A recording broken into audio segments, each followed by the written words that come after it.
É óbvio que eu quero também parabenizar a Sociedade de Senhoras. Antigamente era assim, né?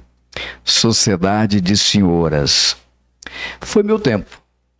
Eu sou de 1967. Você que é bom de calculadora, de matemática, contabilize minha idade. Puxa vida, não é para falar, gente. Não era para falar. Apesar de não parecer, né? Parece que tem mais, né? Sociedade de Senhoras. Depois, o tempo passou, Sociedade Feminina e ficou. União de irmãs que se uniram com o único propósito de que, como igreja, servir ao Senhor. E é o que tem acontecido ao longo desses 88 anos das irmãs, servindo ao Senhor, dedicando suas vidas, sacrificando, né? Porque existem momentos difíceis, há aquele, às vezes, desejo de retroagir, desânimo. Eu posso crer que ao longo desses 88 anos, muitas que iniciaram já estão com o Senhor, outras que corriam bem, manquejando, hoje às vezes vão, e outras que ficaram pelo caminho, não é? Mas continuam resilientes ao tempo. A irmã falou para mim, confidenciou para nós que são poucas as irmãs, não é? Poucas as irmãs que abraçaram essa missão. Essa é uma missão da igreja, não é? Jesus comissionou-nos como igreja, ide, pregai o evangelho. Essa é uma missão dada por Deus. Não é uma missão da igreja, mas é uma missão para a igreja. E não é fácil, nunca foi fácil, irmã, servir ao Senhor, dedicar nossas vidas ao Senhor, sacrificar. Não foi à toa que Paulo chama os cristãos em Roma: rogo-vos, pois, irmãos, pela compaixão de Deus, que apresenteis os vossos corpos em sacrifício.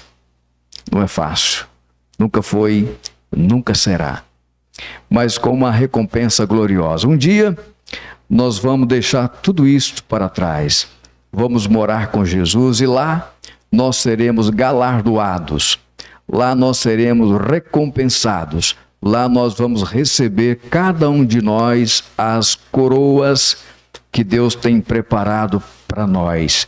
Não um prêmio, não uma coroa corruptível, mas uma coroa da incorruptibilidade.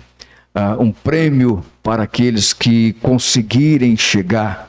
Então, o desafio que eu, como ministro, como pregador, faço à igreja local, duas palavras. A primeira, de encorajamento, de incentivo para que as irmãs continuem, mesmo que não tenha muitas, mas continue firme. Lá em 2 Crônicas, acho que vocês sabem de cor, capítulo 15, verso 7. Mas esforçai-vos e não desfaleçam as vossas mãos, porque a vossa obra tem. Alguma tradução terá, mas eu prefiro essa: tem a recompensa. Esforçam, tenham bom ânimo, não pasmes, nem te espantes, porque o Senhor é com vocês. Por onde quer que vocês forem. É promessa de Deus a Josué, promessa de Deus à igreja, promessa de Deus à união feminina. E agora eu faço um desafio às mais novas, às mulheres mais novas. Quão bom seria se hoje você saísse daqui não apenas dizendo: que culto maravilhoso, que encontro bacana, muitas músicas, o coral cantou lindamente. Não apenas isso, mas que você saísse daqui hoje com o coração voltado para a missão. E aí eu chamo não só a responsabilidade das mais novas, mas sobretudo da igreja. Não há um lugar melhor para nós fazermos missão do que na nossa casa, no nosso lar, no nosso trabalho. Às vezes quando pensamos em missão, pensamos na África, pensamos no Azerbaijão, pensamos em outros estados, lá longe. A gente tem que pensar que missão, ela primeiramente precisa começar em Jerusalém, em casa. Às vezes nós, dentro de casa, temos filhos, marido, esposa não salvos, não crentes, vizinhos da porta da frente. Aliás, às vezes nem sabem que nós somos cristãos. Então, há uma missão a serem realizada e Deus, não é as irmãs, Deus precisa de vocês mais novas, as meninas mais novas, porque na poesia faz sentido a extinção, né? Hoje coral está quase que em extinção, quarteto, já foi um tempo que existia muito corais, muito quartetos, vai acabando, está acabando. Os regentes, né? Aqui são quantos regentes? 2? 1,5. Mas eu sou de uma época que Penha do Capim tinha 4 regentes. Sabe quantos tem hoje? Nenhum. Então está assim, sem dúvida. Então a gente tem que ser acordado, avivados, despertados para recomeçar. Nós precisamos de recomeçar, porque senão a tendência é acabar mesmo. Mas nós não queremos, Deus não quer isso. Para isso Deus chama vocês mais novas, as moças, as mulheres mais novas, a responsabilidade. Deus está dizendo, olha, eu preciso de vocês. Não é as irmãs que precisam de vocês. Elas são uma associação, vocês são uma associação. Mas eu preciso de vocês. Eu cumprimentei ali, aquela hora que eu estava cantando, aquela irmã, porque é a sogra do Vantuil, é a mãe, e eu lembro que a última vez a primeira vez que eu tive aqui, ela se converteu, e eu fiquei muito feliz, eu reconheci ela ali, e de véuzinho na cabeça, que bênção, eu fiquei muito alegre. Então, minha irmã, a senhora também, por que não, né? E não é fácil, não estou dizendo que é fácil, não é? Existe um momento de vocês separarem um tempo, orar, não é? Buscar a direção de Deus, irem nos lares que nós homens às vezes temos dificuldades, vocês têm facilidades. E aqui eu percebi que também há bastante místico isso, né? Onde as irmãs vai, tem sempre os irmãos levando, acompanhando, isso é muito bonito. A obra não é dela e não é minha, a obra é do Senhor. Nós somos embaixadores, nós somos aquele a quem Deus confiou a nós, eu e você. Não é porque eu sou missionário que a responsabilidade é minha. Às vezes nós, que está sentado no banco, imaginamos isso. A responsabilidade de ensinar, de pregar, de levar o evangelho é dele, não é? A gente sempre aponta para o outro. E a gente esquece de que nós fazemos parte desta igreja e que para Deus somos todos iguais e Deus requer e quer que todos nós arregaçamos as mangas, não é? E trabalhemos. Então um desafio que eu faço, eu vou só ler a primeira parte do verso 9 de Isaías 32, que diz assim: levantai-vos, mulheres que... Pode colocar, meu irmão. É bom que dizem que... Pode colocar em cima também. Dizem que enquanto tiver água, o pregador pode falar. Aí eu tenho 2 copos. Não tem relógio aqui. Tem 2 ainda. Levantai-vos, mulheres que estáis em repouso, e ouve a minha voz. Levantai, mulheres que estáis dormindo. Parece que cansadas já, né? Não querem muita coisa ou não querem nada. Então a ordem do Senhor é: levantem. Tome posição. Chame hoje agora a presidente ao findar a reunião. E gostaria muito de amanhã ter essa boa notícia. Olha, irmão, ontem, depois da reunião, irmãs, jovens, pode ser adolescentes também, conversa com a presidente, que a presidente agora é a irmã Neca, Esterlaine, mas qualquer uma delas. Diga para elas hoje, fala, irmão, hoje Deus tocou no meu coração, Deus me chamou e a partir de hoje eu estou inserida, eu quero estar inserida nesse grupo, nessa sociedade que vai glorificar mesmo que eu não consiga nem orar, mas eu vou acompanhar, fazer companhia. Então, eu queria te desafiar, irmãs, eu sei que tem muitas aqui, tem jovens, né? Jovens casadas, recém-casadas, aqueles que ainda estão pensando em casamento, não importa a idade, levantem. Assuma esse papel junto com a igreja. Ano que vem, que não seja eu, seja qualquer um outro, a gente possa ter aqui um resultado de um trabalho que realizamos no ano de 2025. Aí nós não teremos só 5, 6 irmãs, nós teremos aqui um grupo grande de irmãs, e aí vocês vão me ligar para mim e dizer: irmão Romildo, a sociedade feminina, a sociedade de senhora, seja lá o adjetivo que vocês queiram aplicar a isto, diga para mim: olha, agora nós somos em 10. Ou melhor, nós somos em 12, nós agora estamos em 15. Trabalhem, sirva ao Senhor. Mesmo que você não possa ir todos os trabalhos, mas orem e quando puder, ajudem essas irmãs. Porque senão realmente vai acabar. E nós não queremos, Deus não quer isso. E nós não podemos admitir que esse grupo de irmãs se limitem, né, a esse trabalho tão lindo que as irmãs fazem. Eu tenho tido o privilégio de pregar em muitas reuniões típicas a esta. E o desafio é sempre o mesmo, sempre o mesmo. Eu fui numa igreja agora recente chamado Alto Paiol. Alto Paiol é zona rural. Aqui tem muitos irmãos de zona rural, né? Tá o Sejão, lá de Conceição de Carangola, tá o irmão de Divino, né? Divino aí, são zona rural. E me surpreendeu. As irmãs vestiram, elas fizeram uma festa, todas de azul, vestidos azuis, e tinha 23 irmãs na sociedade feminina na zona rural. Aquilo me encantou. Eu saí de lá muito feliz com a predisposição daquelas irmãs de trabalhar, de servir, e elas visitam toda segunda-feira, elas estão na casa de um membro ou não membro, de crente ou não, ou descrentes, levando o evangelho. Muito bonito. Então eu desejo, e meus rogos e votos é que vocês, a partir de hoje, não é de amanhã não, assuma a partir de hoje e diga para o Senhor: Senhor, eis-me aqui, envia-me a mim. Diga isso as irmãs, olha para mim, diga para o Senhor: eis-me aqui, envia. Vocês não, eu estou lá, cadê vocês que não fazem parte da união feminina? É um desafio que eu estou fazendo a vocês, mas com muita sinceridade e singeleza do meu coração.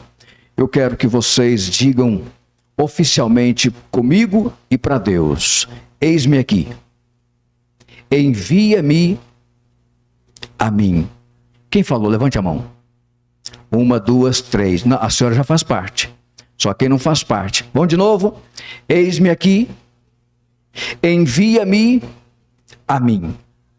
A partir de hoje, eu estou inserida no corpo de sociedade feminina desta igreja. E a igreja todas dizem amém. Glórias a Deus. Vamos ler. Eu não sei se vou conseguir concluir os meus pensamentos, nossos pensamentos, mas se não der hoje, nós temos amanhã. 1 Pedro, eu vou começar dessa que está mais antiga.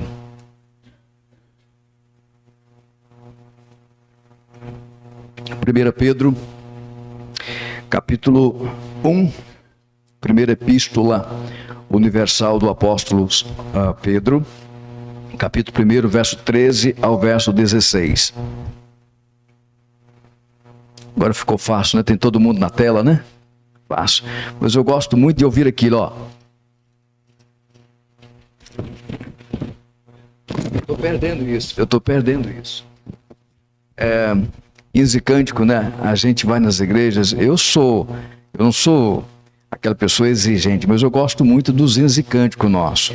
Gosto muito dos nossos hinos e cântico. E gosto de desfolhar a Bíblia, manusear a Bíblia, né? É gostoso. Então vamos lá. 1 Pedro, capítulo 1, verso 13 a 16. Podem ficar assentados como estão. Agora falta 15 para 9. Eu acredito que até 10 e 15 eu termino. Tem janta? Então vai jantar amanhã. Portanto, cingindo os lombos do vosso entendimento, sede sóbrios e esperai inteiramente na graça que se vos ofereceu na revelação de Jesus Cristo. Como filhos obedientes, não vos conformando com as concupiscências que antes havia em vossa ignorância, mas como é santo aquele que vos chamou, sede vós também santos em toda a vossa maneira de viver ou de proceder. Verso 16. Porquanto escrito está, sede santos, porque eu sou santo. Vamos falar juntos? Verso 16. Porquanto escrito está, sede santos, porque eu sou santo. Que Deus abençoe os nossos corações com a sua palavra. Amém. Eu quero abordar com vocês hoje, e se necessário for amanhã, acho que sim, um assunto que não está na moda, não é comum, mas eu ultimamente tenho visto a extrema necessidade e urgência, e por ser ele de grande relevância para a Igreja do Senhor Jesus Cristo. Existem alguns assuntos que são importantes, mas eu não vejo nenhum outro assunto mais necessário, mais urgente, mais relevante do que o preparo do rebanho, o preparo da noiva para o encontro com o noivo. Eu não vejo nenhum outro assunto onde esteja em um pedestal mais elevado, principalmente nesses últimos tempos em que a igreja está vivendo. Esse assunto chama-se santificação. Santidade. Eu não sei se vocês já perceberam, mas é um assunto muito pouco ventilado por entre a igreja. Eu viajo muito, eu prego em muitos lugares e muito raramente eu ouço, ou às vezes até mesmo enfatizo o assunto, porque a gente busca tantos outros assuntos, talvez até pelo medo de ferir o nosso ego, mas eu ultimamente não tenho importado muito com isto. O Senhor tem colocado no meu coração esse desejo por falar sobre esse assunto, sobre a santificação da igreja, ou a santidade da igreja. Santidade, ao contrário de que muitas pessoas imaginam, é uma exigência de Deus. Desde o Velho Testamento, Gênesis capítulo 30, a partir do verso 17, vocês vão ver lá no Velho Testamento, Deus cobrando santidade, santificação do povo. Josué capítulo 8, Josué capítulo 7, aliás, nós vamos encontrar Deus tratando com o seu povo sobre esse assunto, sobre a santidade, a santificação. Então a santidade, ela é uma exigência e não uma opção.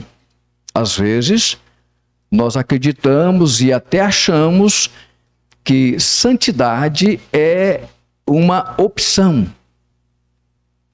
E santidade é uma exigência de Deus. Deus não tolera e não aceita impureza.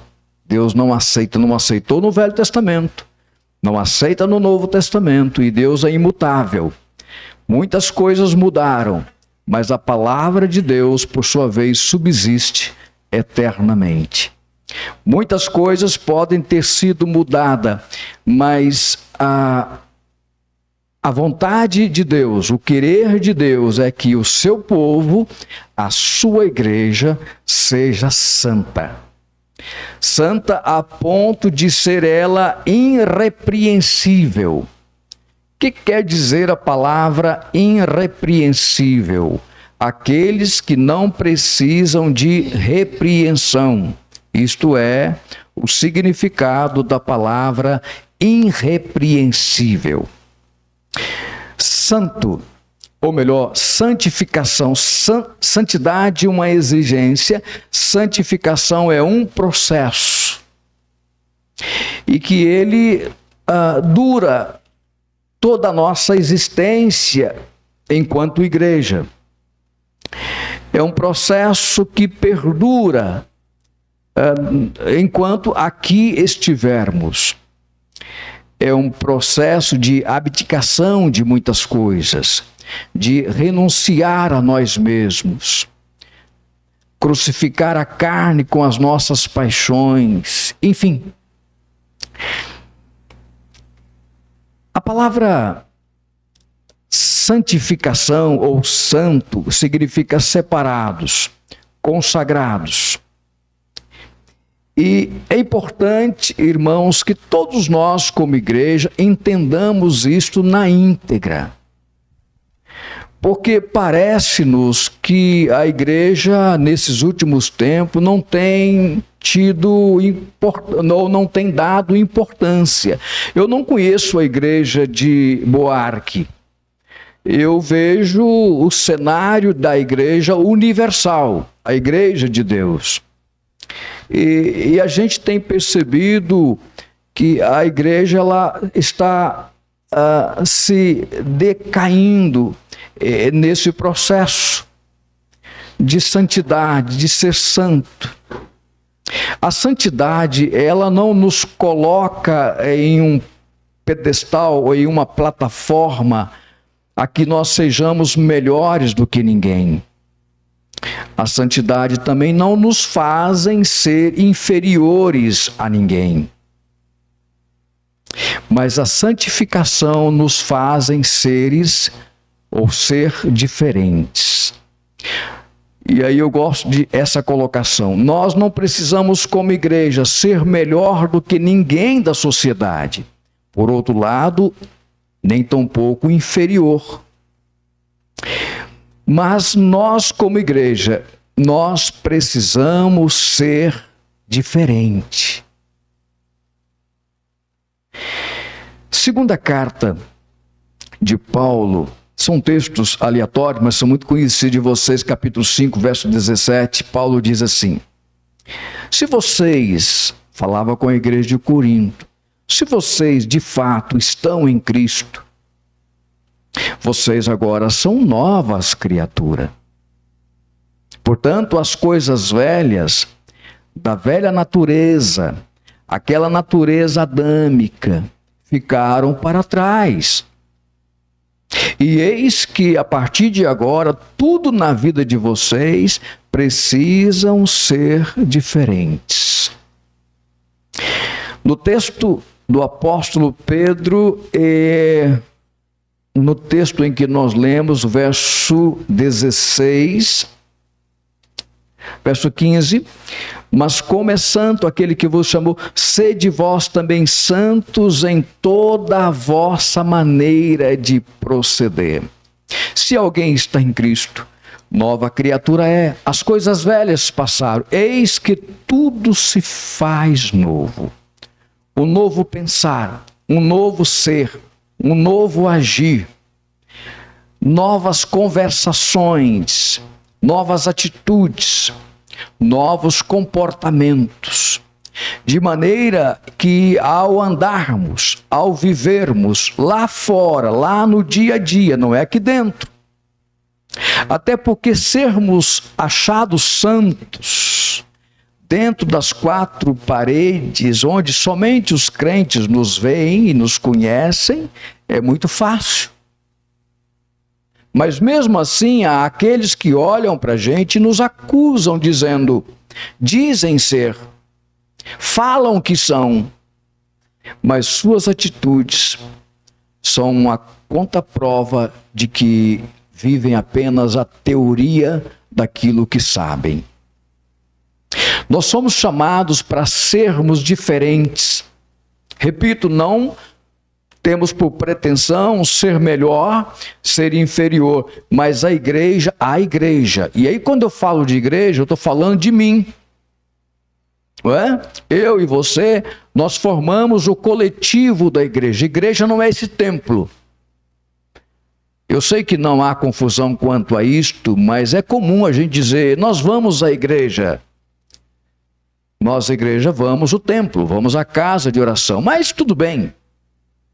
Mas como igreja, nós precisamos, ao ir e vir, ao andar, ao sair, ao trabalharmos, as pessoas, elas precisam olhar para você.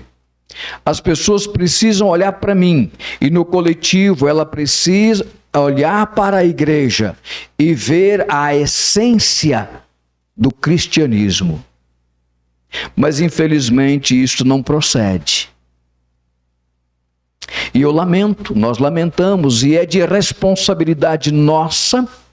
Eu poderia hoje, por exemplo, estar pregando o evangelho. Eu gosto muito de evangelismo. Mas Deus tem colocado no meu coração nesses últimos tempos, me incomodado a tal ponto de você e vocês, pregadores, ensinadores, pastores, vocês precisam de dar um trato no rebanho que é de meu pastoreio. Vocês são rebanho do Senhor, e como rebanho precisa de trato, como igreja precisa de passar pelo crivo da ornamentação, de maneiras que quando nós sairmos nas ruas, nós ao negociarmos, nós ao conversarmos, e Paulo escrevendo à igreja em Éfeso, me lembrei aqui, ele diz, olha, vocês, falando à igreja em Éfeso, vocês não podem permitir que saiam da boca de vocês nenhuma palavra torpe, enganosa, fraudulenta, mentirosa, mas somente aquelas que forem boas, aquelas que quando as pessoas ouvem, elas deem graças. Olha, este de fato é um cristão, esse de fato é pertencente à igreja, porque as ações dele, as atitudes dele, o comportamento dele, as vestimentas dele ou dela é diferente. E nós só vamos ter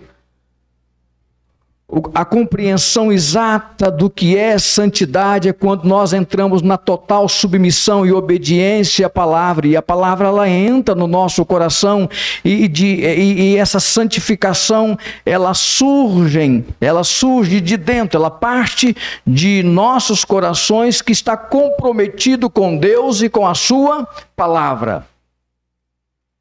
Deus não exige, Deus não quer apenas uma santificação externa, de fora para dentro. Até porque é impossível, é difícil, embora de vez em quando, por exemplo, eu estou aqui, onde eu moro, a distância de quase 300 quilômetros, vocês não sabem como é a minha vida, e eu estou aqui bem, acredito, ornamentado. Estou de paletó, gravata, e acho que as coisas mais ou menos combinando. Eu acho que eu estou até bonitinho. Eu estou arrumadinho. Mas isso aqui não me faz fazer de mim uma pessoa diferente aqui, até porque eu não ando no dia a dia de terno. Eu não ando de paletó, eu não ando de gravata. Mas eu convivo no dia a dia. Eu vivo igual todos vivem. Porém, dentro de meu coração, dentro de nossos corações, precisa impregnar a palavra de Deus. E Paulo, na sua primeira carta, capítulo 10, verso 23, ele diz assim: um processo de santificação, todas as coisas me são lícitas. Paulo havia tido um encontro com Jesus no caminho de Damasco, onde ele estava indo para Jerusalém para perseguir e prender, bater na igreja, o povo de Deus. E vocês sabem dessa história. Paulo era então um arruaceiro, um perturbador, mas quando ele teve o encontro com Jesus, ele nos ensina o processo.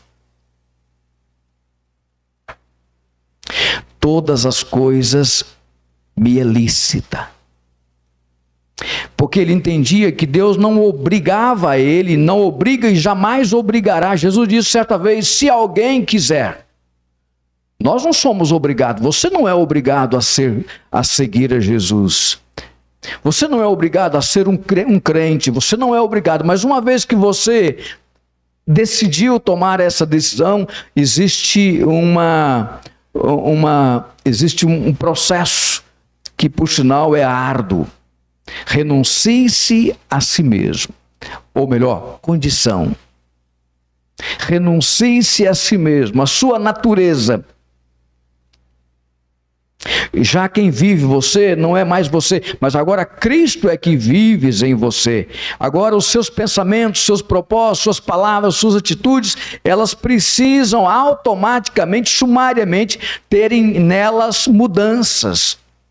Mudanças a tal ponto de o mundo que nos assediam, que andam com a gente, que negociam com a gente, que compram com a gente, que convivem conosco, elas vão olhar para nós, elas vão conversar conosco e elas vão dizer: este homem, esta mulher, ela é uma santa mulher de Deus, um santo homem de Deus. E eu pego o gancho de 2 Reis, capítulo 4, verso 9.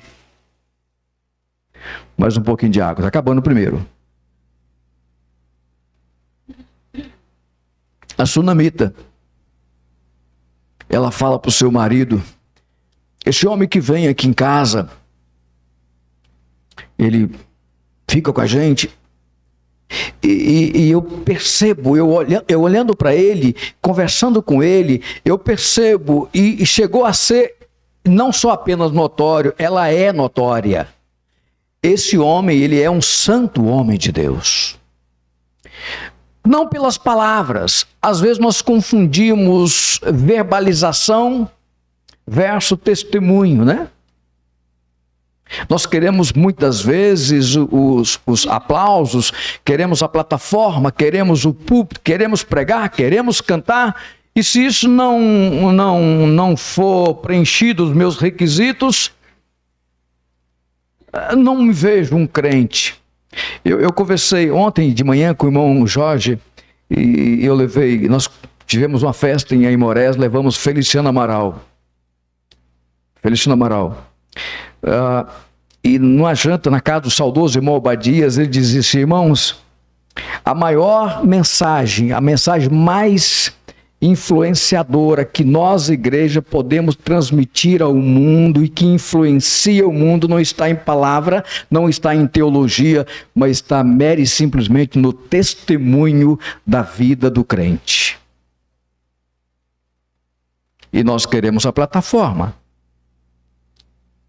E às vezes aqui na plataforma nós pregamos uma coisa, nós ensinamos uma coisa, e quando nós saímos lá fora, é meio que nós vestimos uma capa de santidade enquanto aqui estamos.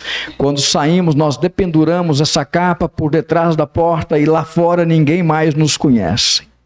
Nós somos iguais ao mundo, parecido com o mundo, se não somos piores do que o mundo. E isso é lamentável. Deus não quer isto. Não é uma filosofia de um pregador, não é uma filosofia de um missionário. Isso é Bíblia, isso é Deus falando com o seu povo. Deus querendo que o povo dele seja santo, irrepreensível, de maneira que o mundo ao encontrar o mundo, ao conviver, o mundo, ao olhar para vocês, ao olhar para nós, eles vão ver que de fato nós temos as características de Cristo. Olha, Atos 11, 26. Eu gosto da segunda parte desse verso. Em Antioquia da Síria foram os discípulos chamados pela primeira vez. E você sabe quem rotularam aqueles discípulos com um rótulo chamado cristão? A palavra cristão, ela significa aluno de Deus, aluno de Jesus, mas o que eu gosto de destacar, cristão é miniatura, Cristo é em miniatura, Cristo pequeno. E quem rotularam aqueles discípulos naquela época, lá em Antioquia, reunia-se toda vez num ano, durante um ano, e os discípulos chegaram para aquela festa, para aquela reunião, e quando eles estavam chegando pelas ruas, andavam pelas ruas, as pessoas da sociedade, ao avistar, lhes diziam: estes homens são verdadeiramente cristãos, porque eles carregam sobre si a essência de Jesus, mas sobretudo eles têm a aparência de Jesus. E o mais incrível é que quem rotularam os discípulos de cristão foi o mundo, foi a sociedade, não é nós. E nós precisamos de atentarmos com diligência, irmãos, porque às vezes a nossa vida aqui dentro, ela até parece, ela até engana. E eu falo de igreja, eu não falo de uma localização, e a gente tem vivido isto. Crentes que, por sua vez, estão envolvidos em coisas horrendas, vivendo de forma tão arbitrária, metido em confusão, em problemas, compactuando com coisas erradas lá do mundo. Salmo 1, eu gosto muito dele. Bem-aventurado o homem que não anda segundo o conselho dos ímpios, mas aí vem a segunda parte, que não se detém no caminho dos pecadores, não se assenta na roda dos escarnecedores, antes o prazer está na lei do Senhor, e na sua lei ele medita de dia e de noite. Olha que lindo! Nós somos um povo livre, você sabia disso? Aliás, se tem um povo livre, é nós. E conhecereis a verdade, e a verdade vos libertará. Nós não somos mais cativos, nós não somos prisioneiros, nós não fazemos aquilo que o inimigo determina. Nós sempre faremos por liberdade que o mesmo Senhor nos deu, porque Ele nos libertou quando Ele nos salvou. Nós somos esse povo que podemos viver uma vida de transformações ou de transformação diária e contínua. Isso não significa que a gente tem que ser um crente engessado. Existem aqueles que acreditam que, como cristão, eu tenho que estar ali o tempo todo de paletó, o tempo todo de manga comprida, como se fosse um crente engessado. Não é isso. Não é isso que o Senhor exige. Mas o Senhor exige de nós uma postura tal de um cristão, de uma igreja, que faz a diferença, que o povo, que a sociedade, elas vão negociar conosco, elas vão dizer, e isso é notório, quando a gente conversa, lá em Mantena, morreu agora há pouco tempo, com 105 anos, saudoso irmão José Cesário. Que homem extraordinário. Quando eu conversava com o irmão José Cesário, eu me remetia ao apóstolo Paulo. Era mais ou menos parecida a vida de José Cesário e apóstolo Paulo, é claro que muito distante, mas que exemplo de vida, que homem extraordinário. Era gostoso conversar com ele, um homem sincero, honesto, mas sobretudo um homem temente a Deus e que desviava das coisas do mal. Vivia uma vida de santificação. Nunca foi fácil, não é fácil e nunca será. Mas nós somos revestidos pelo Espírito Santo e com o poder do Espírito Santo, nós podemos e devemos ser igreja diferente. Nós precisamos ser diferentes. Nós precisamos impactar a sociedade. A igreja, irmãos, ela deixou de ser uma igreja influenciadora e passou a ser influenciada pelo mundo moderno. E pasme-se quem quiser. Por isso que eu acho que é um assunto que não apenas eu, todos nós deveríamos sempre bater nessa tecla, a despertar e mostrar como é a vida de um cristão. A igreja, ela foi chamada para influenciar e não para ser influenciada. Mas hoje, no modernismo e no mundanismo, a igreja está sendo diretamente influenciada pelas coisas lá de fora. E a igreja, por sua vez, já não é mais impactante, a igreja não é mais influenciadora, as pessoas já não olham para nós com bons olhos.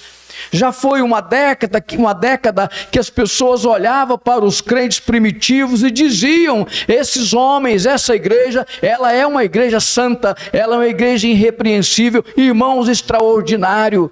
Tinham-se bons olhos que, ao olhar para a igreja, o distinguiam como povo de Deus. Mas ao passar dos anos, a sociedade já não olha para a igreja com bons olhos.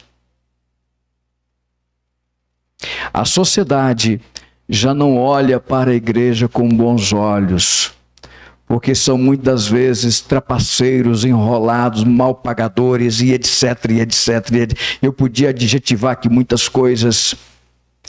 Mau testemunho. Eu comecei a falar aqui, guria mesmo, às vezes nós não temos coragem de manifestar para os nossos vizinhos que somos crentes. E às vezes não temos nem coragem de ostentar uma Bíblia debaixo do braço ao sair do nosso portão, porque os vizinhos nos veem como pessoas piores do que eles. Uma vida totalmente desajustada, briga-se com o marido, briga com o filho, e é uma guerra, um palco de conflito, um palco de guerra. Não há testemunho, não há exemplo, não há modelo. A igreja não é vista, nesses últimos tempos, com bons olhos, porque ela misturou-se com o mundo. E hoje estão todos iguais. E a onda hoje não tem problema, todo mundo faz. Não tem problema. Isso é normal. Eu ouço muito isto. Estamos vivendo, como igreja, uma teoria que, a bem da verdade, nós sabemos. Mas na hora de colocarmos isto em prática, que é lá fora, porque, repito, aqui dentro, todos são santos. O marido é santo, a esposa é santa, os filhos, então, é santos. Mas quando chega lá fora, lá na sociedade, lá na sua casa, o marido é um leão, casca grossa, grita com a esposa e vice-versa. Há um palco de guerra, um conflito, e os vizinhos estão ali, mas eles são crentes, eles dizem que são crentes. É como que se nós estivéssemos pregando, ou melhor, eu estivesse pregando para vocês: olha, façam o que eu falo, mas não fazem o que eu faço. Fazem o que eu falo, mas não fazem o que eu faço. Irmãos, quantas vezes nós como igreja estamos ensinando uma coisa, estamos pregando uma coisa, e lamentavelmente isso com muita frequência, nós estamos ensinando uma coisa, pregando uma coisa, e lá fora nós vivemos outra coisa totalmente diferente. Nem parece que é aquele que estava lá no sábado ou no domingo. Mas que palavras! E a esposa diz, olha, acho que vocês já viram aí uma ilustração, não é ilustração, um conto, que a esposa, o marido veio pregar, e o marido aqui pregava com entusiasmo, o marido era um santo homem de Deus, e ela então trouxe as malas para o templo e disse, pastor, meu marido, eu e meu marido, nós vamos ficar aqui. Mas não pode, nós vamos ficar aqui. Por que a senhora quer? Porque aqui ele é santo. Aqui ele tem palavras, aqui ele me trata com doçura, aqui ele trata os nossos filhos, mas quando esse homem chega lá em casa, esse homem xinga, esse homem esbraveja, esse homem, pois é. Infelizmente, irmãos, embora isso é um conto, mas não deixa de ter um fundo de verdade. Não adianta, irmãos, eu estar aqui ensinando vocês, e quando eu sair lá fora, eu viver uma outra vida oposta daquilo que eu ensino. E talvez esteja o grande conflito da igreja hoje, é que os seus pregadores, que os seus líderes, eles estão pregando uma coisa, eles estão ensinando uma coisa, mas lá fora eles vivem o oposto, totalmente o contrário daquilo que eles ensinam. Santidade, santificação, um processo de renunciar a nós mesmos, abdicar-nos de muitas coisas, para sermos considerados e achados pela sociedade, ou melhor, rotulados pela sociedade, como a sociedade rotulou aqueles discípulos, dizendo, olha, o Vantuir, não tem outro nome não? Tuim que eu conheço é um passarinho.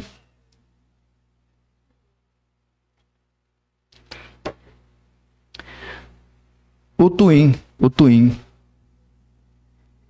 Esse homem, ele é um homem de Deus. Esse homem, ele prega uma coisa e ele vive isso como pregador, como ensinador. Eu estou falando para que vocês entendam. Então, há uma necessidade de nós voltarmos ao livro santo e entendermos esse processo que é uma exigência de Deus.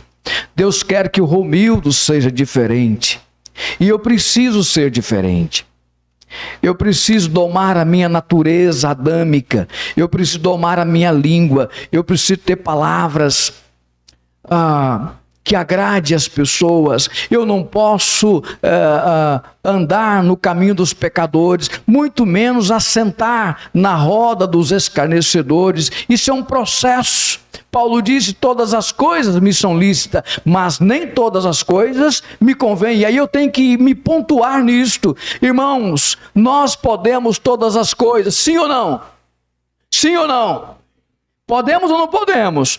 Mas como cristão, há muitas coisas que nós não devemos. Não tem problema não. Há 30 dias atrás, acho que aqui não acontece isso. Há 30 dias atrás, está acabando o copo. Acabando. Foi embora. Há 30 dias atrás, teve uma festa agropecuária, sei lá como é que se dá aquilo, e trouxeram uns cantores famosos em Conceição do Capim. E eu estava vindo à noite de Laranjeira. Laranjeira é uma igreja que fica próxima a Resplendor. Eu passei, era 10 horas da noite, indo embora. E 10 horas para nós já é tarde. Hoje nós estamos dormindo, não é? Mas o mundo é a hora que está movimentando. E eu passei em Conceição. Eu nunca vi em Conceição tanta gente, tanto carro. Mais de 22 mil pessoas. Até aí tudo bem. No dia seguinte, foi no domingo. E eu estava pregando em Aimorés nesse dia. Terminou o culto, e aí a gente tem rede social, né? E aí, uma irmã, ela foi nessa festa, ela tirou foto com um cantor mundano, o cantor da noite, e colocou na legenda: que festa, uma das melhores festas que eu já fui. Uma membro da Igreja do Senhor Jesus Cristo. Irmãos, isto é inadmissível. Não sei se vocês estão me entendendo. Isto é inadmissível. Um comportamento totalmente incoerente. Eu posso? Sim ou não posso? Posso, mas como cristão eu não devo. Ali não é o meu lugar. E ponto final. Isto é um processo de santificação. Esse ambiente, esse lugar não compete, não é o meu lugar, aqui não me cabe, aqui não me comporta, aqui eu sou crente, eu sou um cristão, eu sou um crente, um Cristo em miniatura, e aqui eu não posso ficar aqui. Mas se não bastasse ir e ainda posta na rede social dizendo a melhor festa agropecuária, com os melhores cantores, membro da casa de oração, eu vou falar teu nome. Vocês não conhecem? Não vou falar. Sabe lá que alguém vai conhecer? Não vou falar. Obrigado, meu irmão. Obrigado. Ah, bem que eu não falei nome, né? É uma pena, irmãos. Isso não pode acontecer. Você pode, tudo bem. Nós temos o livre-arbítrio, você pode. Mas se você quiser seguir a Cristo, obedeça a sua palavra. Se submeta às orientações do Senhor e seja obedientes. Aqui eu posso, mas aqui não é o meu lugar. Eu não posso estar aqui. Isso é um processo que vai perdurar enquanto a igreja estiver aqui. Vai chegar um dia que nós seremos perfeitos. Mas enquanto aqui há um processo, aquilo que ontem eu havia dito, eu falei, e hoje eu entendi que não é, eu não deveria falar aquilo, eu não poderia ter ido naquele ambiente, eu não poderia ter feito isto, é um processo que vai de transformações em transformações. Ontem eu fiz isso, mas hoje como cristão eu entendi que eu não devo, eu não posso, porque afinal de contas eu sou filho de Deus. Eu sou crente no Senhor Jesus Cristo. Aqui não é o meu lugar. Que Deus abençoe vocês. Amanhã, se der tempo, vamos ver o que nós vamos fazer, mas talvez a gente continue aqui dessa linha de pensamento, porque eu acho extremamente necessário, relevante e, sobretudo, de uma grande urgência. Que Deus nos abençoe. Amém e amém.